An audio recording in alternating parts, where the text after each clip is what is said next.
Hi, everyone. Welcome to the Real Vision Daily Briefing. What are the options markets trying to tell us? With me today is Imran Lakha, founder of CEO of Options Insight. No better person to try to answer that. Hi, Imran.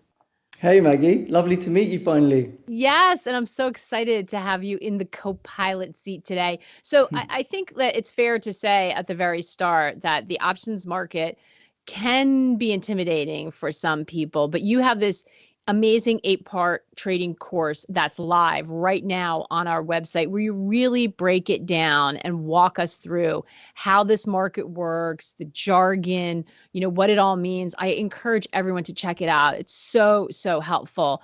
But why is this important? Why should this be a part of people's toolbox? Why do we understand? How does it help us invest, understanding what's Sure, happening in options?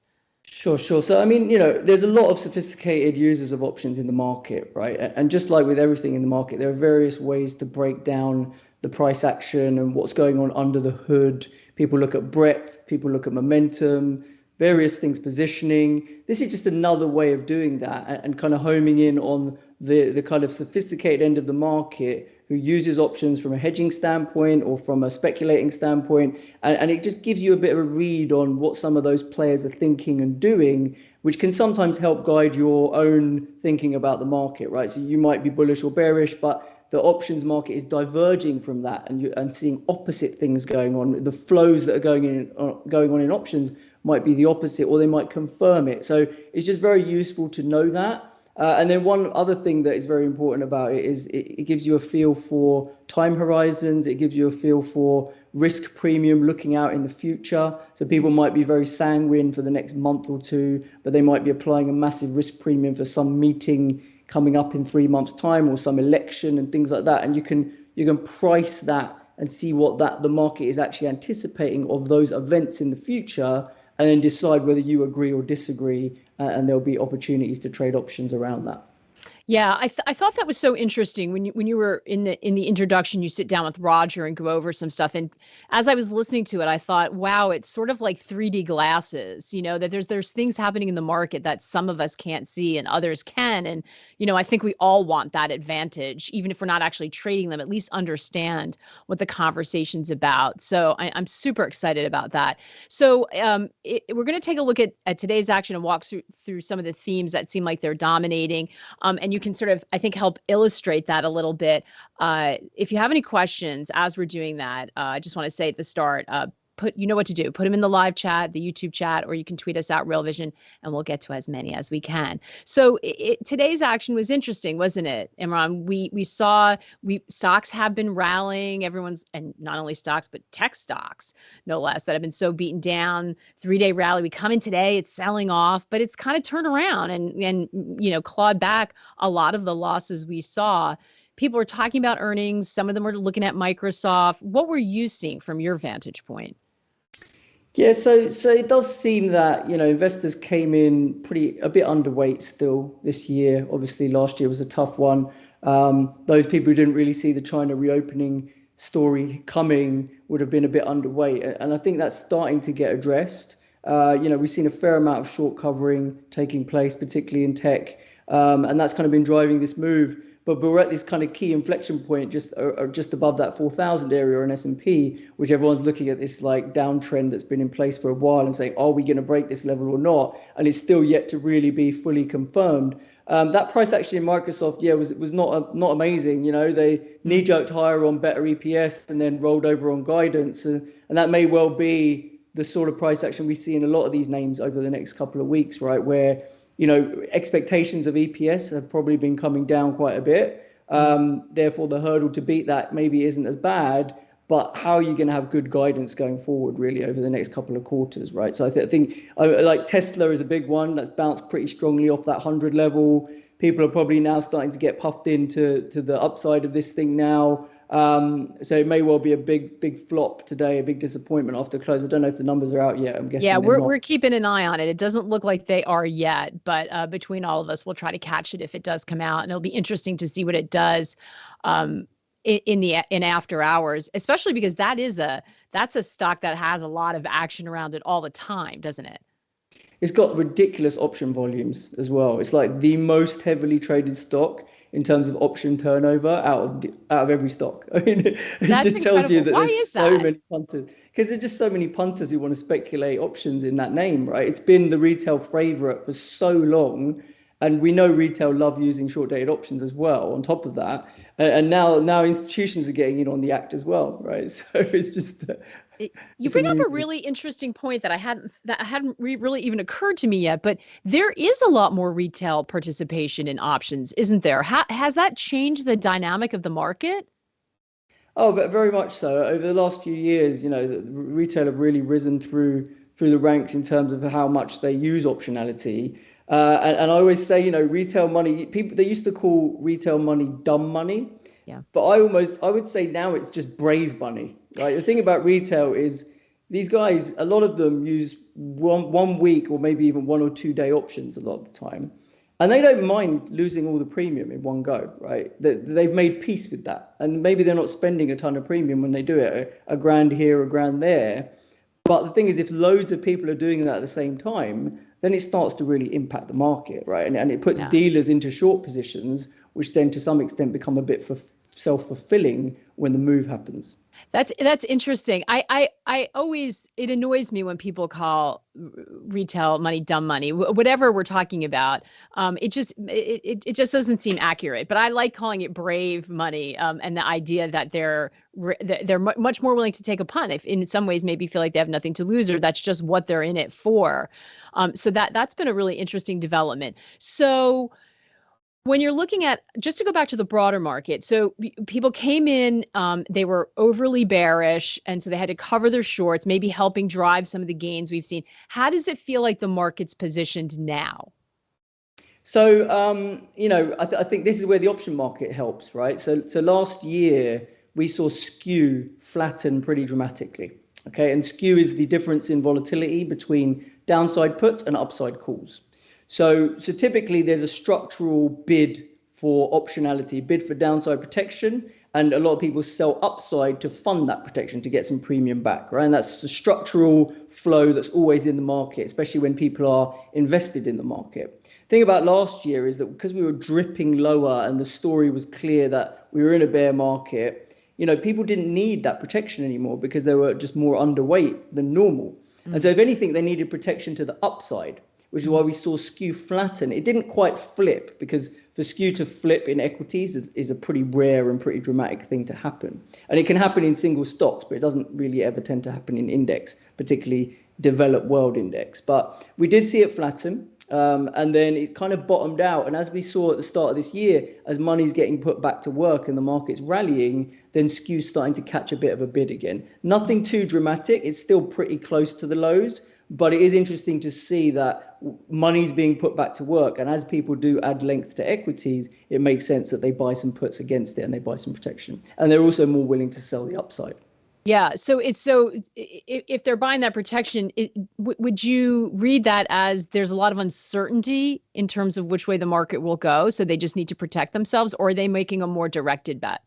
No, it's just quite a formulaic thing, right? Like a lot of these institutions need to have a decent risk-adjusted risk profile, right, in their portfolio. So, if you're gonna add exposure to equities, it can't necessarily be naked exposure, right? So you need some sort of tail hedge, some sort of protection in the book to manage drawdowns. Whereas if you just don't own any equities and you're in cash, or you're even short, then you just don't need any of those puts, basically. So it's more that need is always there if you're invested. It's when you're not invested that need goes away and that demand drops.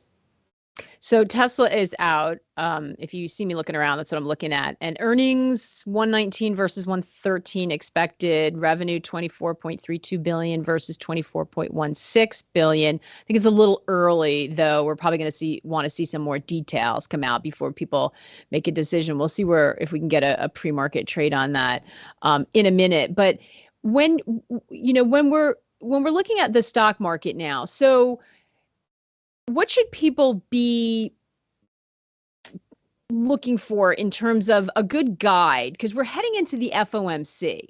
So would we expect to see a lot of positioning around that big event coming up? It's a good question. So I mean, something that's really taken off in the last few months is zero DTE options. So that is people trading literally the day of expiry. Okay. And that's particularly blowing up on days when there's a major data point or an FOMC meeting or something like that. So like 45% of the volume in S&P options is 1 day options. It's actually absurd. We've never seen anything like it. Yeah, why is that happening? I went down a whole Twitter rabbit hole on this the other day. And so what's going on? Why is that happening? So I think, it started off, generally it would be the more retail crowd that does that, right? They get max leverage with the super short dated option. They've got a very strong conviction view on that day for some reason, and maybe they chase the move, right? They wait for the data print, they see how the market reacts to it, and then they chase it using these 1 day options in a hope to get leverage that the move continues and has some legs, right? Which is an understandable kind of plan, right? As what you might want to do as retail. The surprising thing is the volume explosion because instos are now doing the same thing. And I think the reason instos are doing the same thing is because a lot of them are, again, it's the same thing, right? They've been underweight. They haven't really needed downside protection. And that downside protection, when you need downside protection, you don't do it for 1 day. You want to have it for at least a few months, right? So that you don't know when the sell-off's going to happen, but you want to be protected and you don't want your protection to evaporate overnight, basically, right? The thing is, when you're underweight and you kind of know we're in a bear market structurally, but you have these major data points that could suddenly make the market rip 5% in a day, that's your tail risk. So your tail risk is very known, right? It's known because there's a specific catalyst that will trigger it if it's going to happen. So therefore, you don't need to worry about 1 month call options. You just need a call option on the day of, because if that print comes in away from expectations, we all know what's going to happen, right? So I think that's the mentality institutions have had. And with the liquidity that's been there in the options market for them to trade ridiculous size on the 1 day, they've just said, you know what, this actually ends up working out cheaper for me than putting on systematic hedges that are longer dated and are just bleeding time decay the whole time. So I think that's what's going on. Is there a risk around this development, especially if it potentially wasn't intended for that reason? Yeah, I mean, I think there is a risk in that it can exaggerate moves on any given day, basically, right? If some big flow comes in on a day and everyone wants to go in the same direction and dealers get taken out of billions of dollars notional of 1 day options, that's going to turn what would be a 3% move into a 5-6% move, basically, right? Like the whole gamma squeeze dynamic that was talked about when GameStop happened and AMC and all that starts to then get translated to some level on the S&P, which sounds absurd, but we've seen it, right, on days where these zero DTEs have traded. So yeah, that's what I think the risk is. That's interesting. So does that mean that we should take a big move on a given day with a grain of salt, that it's not necessarily sustainable? Yeah, 100%. Yeah, I think those moves are probably opportunities to fade and play mean reversion type trades, but you want to wait until maybe the end of the day to do that, because otherwise you'll get your face ripped off if you're too early. We don't want that to happen. There's been a lot of face ripping for sure in 22. That's amazing. So as you can imagine, our chat is blowing up because of Tesla, and it seems like again, let's listen to the conference call, especially with a stock like Tesla. But the after hours, it seems like reaction is positive. I mean, 2.8%. I don't know. Tesla sometimes has big moves, so maybe there is a little bit of caution there, but it'll be interesting to see what they say. Is there any positioning that you did ahead of that earnings call, or interesting activity you saw going into that? I didn't analyze the activity in the market that much, but I did have a little position of my own that I kind of got out of most of it before the numbers. So somebody said thinks you're bearish on Tesla all the time, has a bear bias. Is that true, Imran? Not always, no. But I actually bought Tesla when it was at like 100, between 100 and 110. And I bought it. So when was that? Kind of around the New Year or just before, right? Christmas, New Year sort of time. Because it did look like every man and their dog was bearish Tesla. So it did seem like a smart contrarian play. Brent Donnelly, who you get on the show sometimes, he was also pretty vocal about doing that as a tactical trade. So I agreed with that. I did it via option. So I sold a put spread, a tight $5 wide put spread, to then buy a wide call spread. I had the 150, 180 call spread on for February. And that's done pretty well. I mean, I think I spent $1 for the whole structure and it went, decently. But up here at 140, 145, I was like, the risk reward is just not there to stay long this thing. So I kept a tiny bit of the position just in case the thing blows out to 180. But I took 80% of the position off because it had done its job. The thesis had played out, and now I don't really have any real edge in predicting where the next move is. If anything, I suspect it's down, just similar to the logic around Microsoft and things like that. I expect that to be the sort of price action we may see in the tech names over the earnings season. Interesting. When even the dogs are in on it, then it's probably time that you want to at least take a tactical position in something too, right? I like that phrasing. So I wanted to bring up another. So we talked a little bit about the Fed and the sentiment around the Fed. Very interesting. Andrea sat down with Marco Papich in the latest edition of a series we're doing called "Looking for the Upside." Right. So forget the doom. People who are out there who've got a bullish call on something and they're brave enough to chase it down. And Marco's is very much tied to politics, geopolitics, as you can imagine. And he was surprisingly constructive on the U.S. as well as emerging markets. Let's have a listen to that clip and then we'll talk on the other side. So as far as the U.S. is concerned, I actually don't think we get a recession. I think there's more upside in U.S. equities. And then I also think that the real opportunities in 2023 will be outside of the U.S., whether that has to do with emerging markets, Chinese equities, Chinese assets. Japan is probably going to be the best performing DM equity market. And then I think Europe could potentially be a really positive for investors, but we still need a little bit more clarity on the geopolitical and energy cost front. And that full interview with Marco's explanations around his thesis, which you need to hear if you're going to decide whether you agree or not, is available on our website. You can click the QR code, or Brian will drop a link in the chat. Imran, interesting that he was so bullish on Japan as one of the developed markets he thinks is going to do best. And I know you've been looking at trades around Japan. How are you feeling about that? Yeah, so Japan's been a tricky one, right? Obviously, the big yields move has kind of helped dollar yen top out last year, come all the way down. We got a bit of acceleration when the Bank of Japan kind of head faked everyone, right, and shifted their policy up, and then ended up doing nothing on the next go. Weston's obviously done a great job of narrating what's going on there. So JGBs, yeah, I mean, they are a very, very tough short, because it's just there seems to be endless appetite from the Bank of Japan to keep this going. But I guess the trade that people are kind of gravitating towards is to be short dollar yen, because if you believe that US yields have topped, like a lot of people do with a recession coming, which is not what Marco's saying, but most people seem to have leading indicators telling them that a US recession is kind of nailed on. It's just a question of how deep it's going to be, which is why you should own US treasuries. So if you do think 10-year continues lower, and then let's say JGB stay where they are because they're kind of stuck here in YCC, then in theory, dollar yen continues to track lower like it has been doing because of that yield differential, right? So that's the trade people are going for.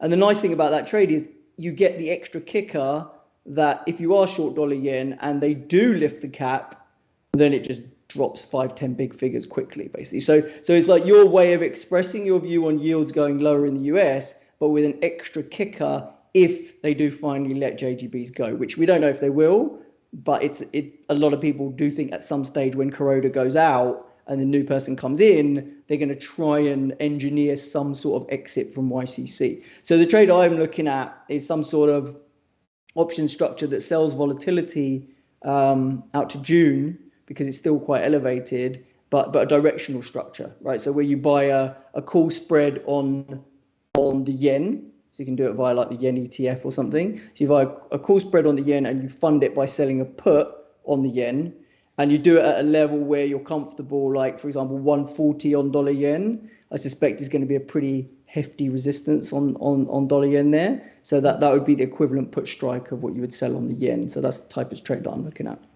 Yeah. And it's important, isn't it? Time is a big element in this. Do you always have to have a time frame when you're thinking about this? 100%. I mean, options have got an expiry, right? So they force you to have a view on time, right? Yeah. Because that is one of the parameters that you're trading, right? So generally, the way I kind of like to think about it is if I express a directional view using options, I generally want to buy time.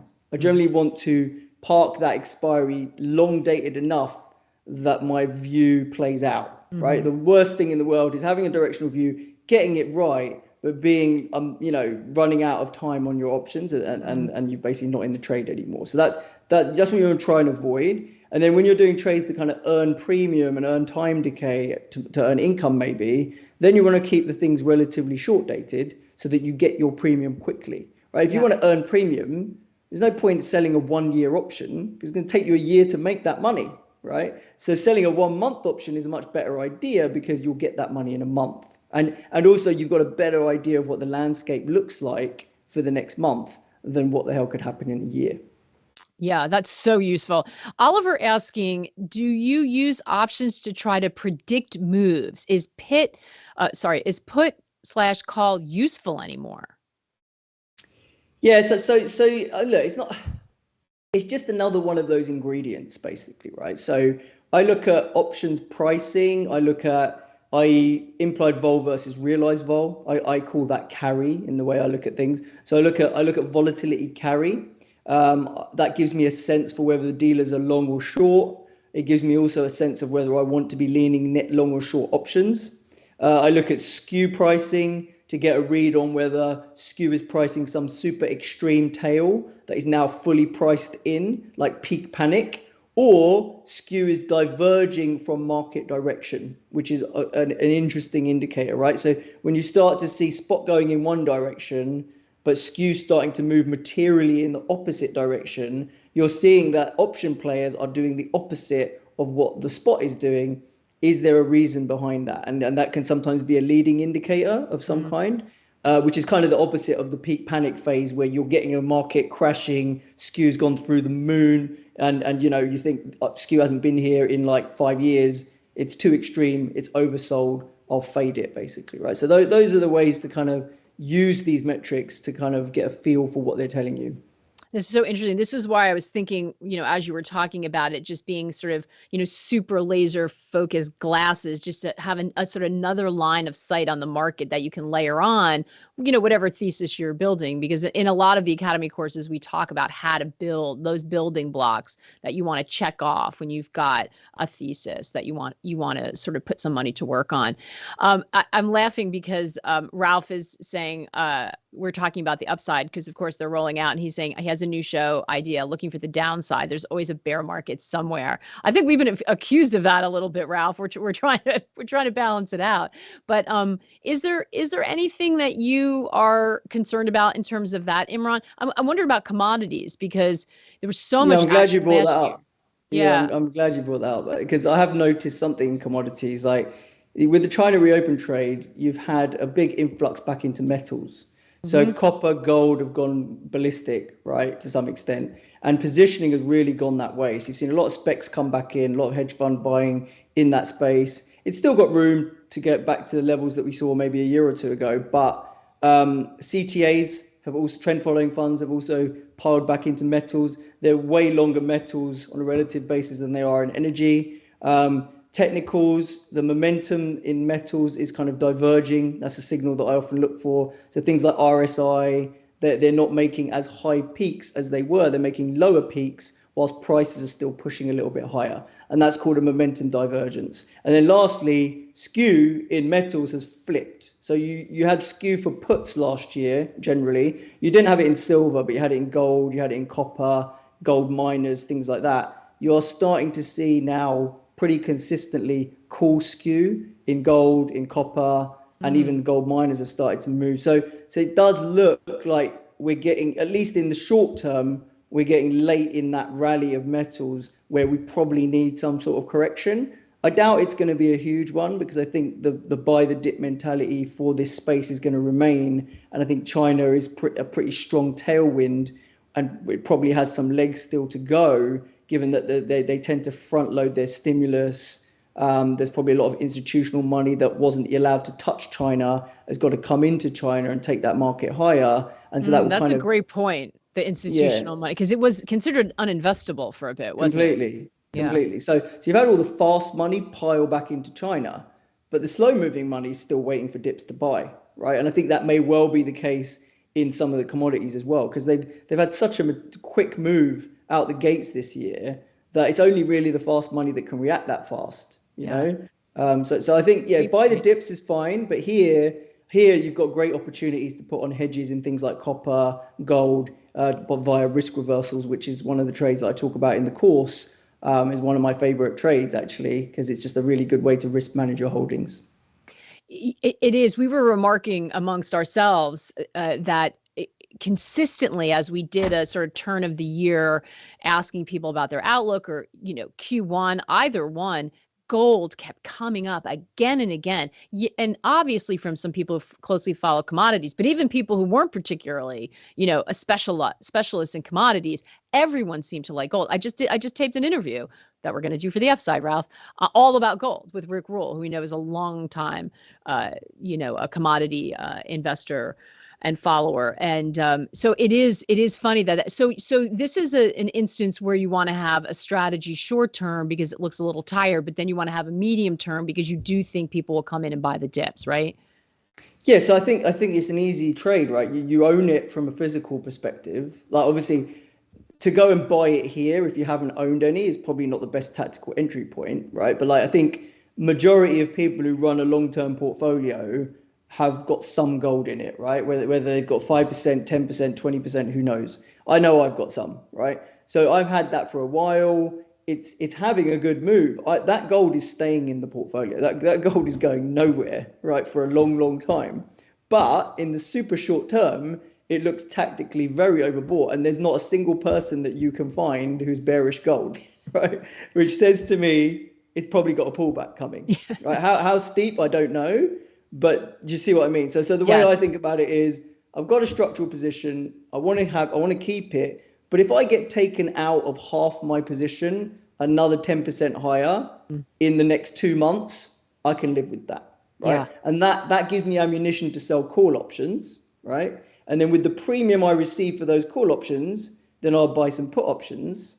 And if the market does correct, then I'll make some money. I'll be able to monetize the option trade. I'll just go back to my holding, which is staying in the book forever. Makes sense. Question from Global Macro, or Q Global Macro. Any views on Euro USD? Yeah, I mean, it's a hard fade at the moment, actually. Generally, I've been bearish Euro. But just, sitting in Europe, you tend to be bearish Euro. I mean, European economic surprises have been really beating the hell out of the US, right? So that's been a big driver of the outperformance in both the equity market in Europe and also in the currency. And obviously it's given them that rope to be very hawkish, basically, right? So it could have some legs to run here, right? I wouldn't be surprised if it pops its head above 110.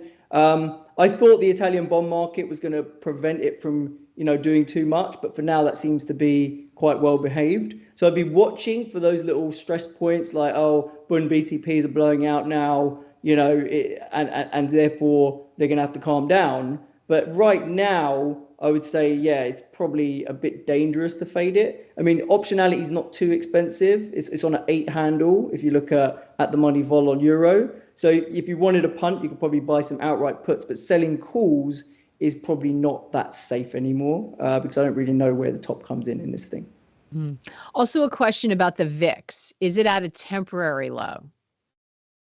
So this is an interesting one. I think personally, the biggest driver of cross-asset volatility last year was rates vol, and we just had the fastest rate hike cycle we've seen in forever, right? Decades, if not forever. So this year, rates, okay, they might keep going a bit higher. They might go to 5. They might push. Who knows? They might even go to 5.5, but they're not going to 7, 8, right? And on the downside, same sort of story, right? Unless we get a real monster sell-off in risk assets because growth data just falls off a cliff, right? We're priced for a couple of cuts by the end of the year, right? Something like that. So rates vol in theory should be much lower this year, which if that filters through to cross-asset volatility, means we're going to see probably lower equity vol as well, right? So that's my suspicion, which is why, whereas we had an 18 floor on the VIX last year, I wouldn't be surprised if that floor gets taken out in Q1 if we've got this China reflation impulse that takes markets higher and we're not ready to roll over yet in equities, because we're kind of believing that the Fed pivot's coming, and until we get to middle of the year when the pivot is due to happen, that's when the rubber's going to meet the road, and it's like, are we getting our pivot or not, right? So I would argue we've got a window of 2 or 3 months where the market can be in Goldilocks and kind of eke out some more gains, and in that you could easily see the VIX down to 15, 16. Which is sort of extraordinary because just a couple of months ago, people were sort of convinced something was going to break, something big.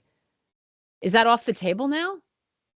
No, it's probably just pushed back a couple of quarters, right? I don't think it's off the table at all, right? It's just that I think people were surprised at how resilient the data has actually ended up being. And to say, people, an actual recession of a material consequence is getting pushed back, right? The labor market hasn't cracked yet, right?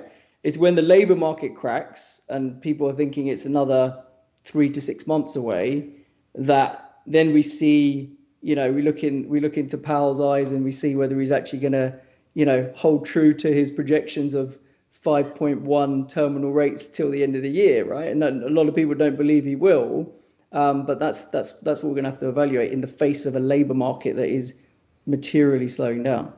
So interesting. So my takeaway from this conversation, first of all, is I've got to power through that entire course. And there is a lot that the options market can tell us, especially when we sort of, have a tendency to connect it to a headline. There's obviously a lot going behind the scenes that's feeding into this action. So grateful that you're able to explain it in a way that we can all understand and sort of motivate us to make sure we wrap our head around this. But it also sounds like from a market's perspective, we're in this sort of window now for the next few months where you have the opportunity to make some moves and make some money. Things might be relatively calm. You're going to see people sort of adjusting what they thought, but it doesn't mean that there's not going to be a whole lot of action. It just may be in the second half, as you just said there, when we're going to get a little bit of a clearer picture. But for the moment, that sort of soft landing, slight readjustment, if things were getting sold off, and maybe